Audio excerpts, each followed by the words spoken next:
Seja bem-vindo à nossa aula em áudio. Esta é a lição 4, da Escola Bíblica Dominical. Classe dos Adultos. O tema de hoje é este aqui: Missões transculturais no Novo Testamento. Estudaremos aqui os seguintes tópicos. Tópico 1. O Deus missionário revelado no Novo Testamento. Tópico 2. Missões nos Evangelhos e em Atos dos Apóstolos. Tópico 3. A missão cumprida nas cartas e no Apocalipse. Texto áureo. Porque Deus amou o mundo, de tal maneira, que deu o seu Filho unigênito, para que todo aquele que nele crê, não pereça, mas tenha a vida eterna. Evangelho de João, capítulo 3, versículo 16. Verdade prática. A natureza missionária de Deus pode ser vista, ao fazer de seu único filho um missionário, e da Igreja, a sucessora dessa sublime tarefa. Leitura bíblica em classe. Livro do profeta Isaías, capítulo 61, versículos 1 e 2. E em seguida, Lucas 4, do versículo 17 ao 20. Eu passo a ler. O Espírito do Senhor Jeová está sobre mim, porque o Senhor me ungiu para pregar boas novas aos mansos, enviou-me a restaurar os contritos de coração, a proclamar liberdade aos cativos e a abertura de prisão aos presos. A apregoar o ano aceitável do Senhor e o dia da vingança do nosso Deus, a consolar todos os tristes. Agora Lucas 4, do versículo 17 ao 20. E foi-lhe dado o livro do profeta Isaías, e quando abriu o livro, achou o lugar em que estava escrito: O Espírito do Senhor é sobre mim, pois que me ungiu para evangelizar os pobres, enviou-me a curar os quebrantados do coração, a apregoar liberdade aos cativos, a dar vista aos cegos, a pôr em liberdade os oprimidos, a anunciar o ano aceitável do Senhor. E cerrando o livro, e tornando a dá-lo ao ministro, assentou-se, e os olhos de todos na sinagoga estavam fitos nele. Introdução. No Novo Testamento, o Senhor Jesus foi o primeiro missionário enviado pelo Pai.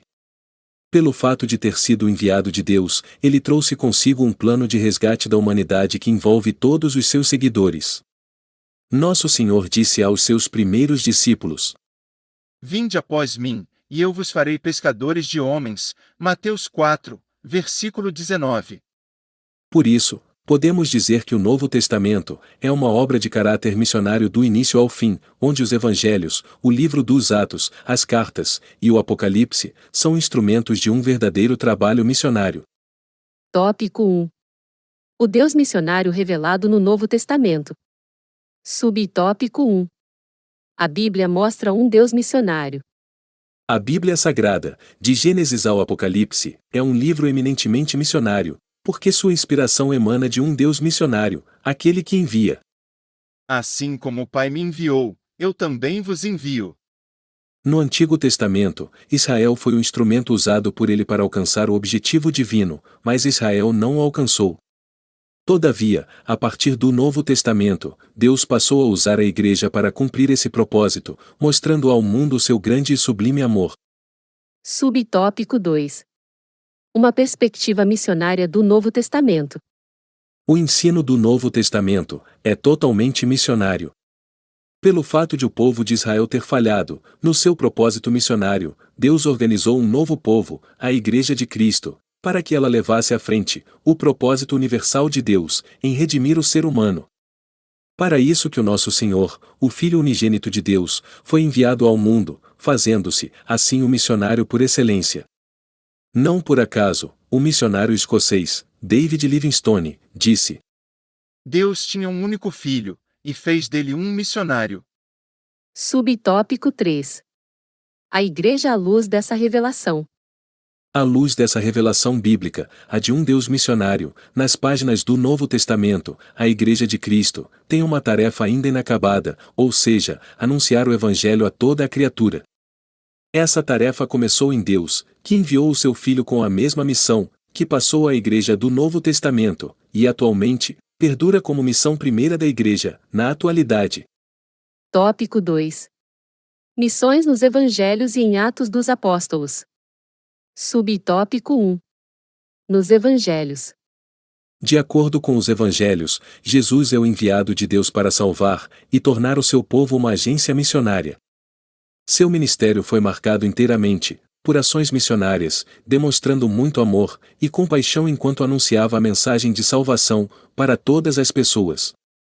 Essa natureza missionária pode ser vista também na formação dos evangelhos, à medida que eles foram produzidos, sob a inspiração do Espírito Santo, para que as pessoas pudessem conhecer o Senhor Jesus. Não por acaso, cada um dos evangelhos é concluído com o mandato da grande comissão. Eis a natureza missionária deles. Subtópico 2. Nos Atos dos Apóstolos, os missionários Filipe e Pedro. Na igreja cristã, os primeiros cristãos e líderes tinham a missão de propagarem a salvação a todos os povos em todos os tempos. Nesse sentido, Filipe foi o primeiro missionário transcultural da igreja primitiva, enviado para a estrada de Gaza, antiga região dos filisteus, onde encontrou um eunuco, alto oficial da rainha dos etíopes. Depois de lhe ter anunciado o evangelho, batizou-o nas águas, de acordo com Atos, capítulo 8, do versículo 26 ao 39.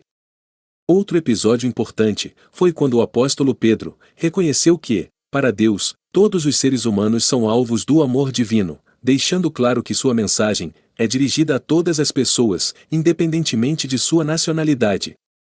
Subtópico 3. Nos Atos dos Apóstolos, os missionários Paulo e Barnabé. O apóstolo Paulo, de perseguidor dos cristãos, tornou-se o apóstolo dos gentios.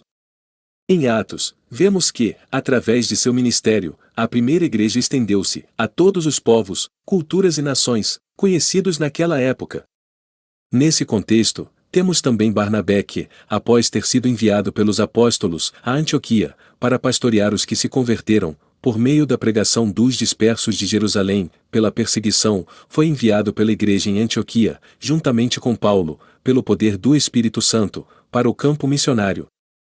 Assim, podemos afirmar que em Antioquia estava a primeira igreja missionária de natureza gentílica. Tópico 3. A missão cumprida nas cartas e no Apocalipse. Subtópico 1. Nas cartas paulinas. O apóstolo Paulo escreveu suas epístolas, como um missionário. Seu objetivo missionário era instruir, nos assuntos doutrinários e práticos, as igrejas que ele plantava. Por exemplo, a carta aos Romanos é uma carta em que a universalidade do pecado e o processo de salvação são ensinados. A carta aos Efésios traz a unidade da igreja, a partir da queda do muro da separação entre judeus e gentios, por meio de Jesus Cristo. As cartas a Timóteo e a Tito lidam especificamente com qualificações para a vocação de novos líderes das igrejas plantadas, como dirigir os assuntos de uma igreja local.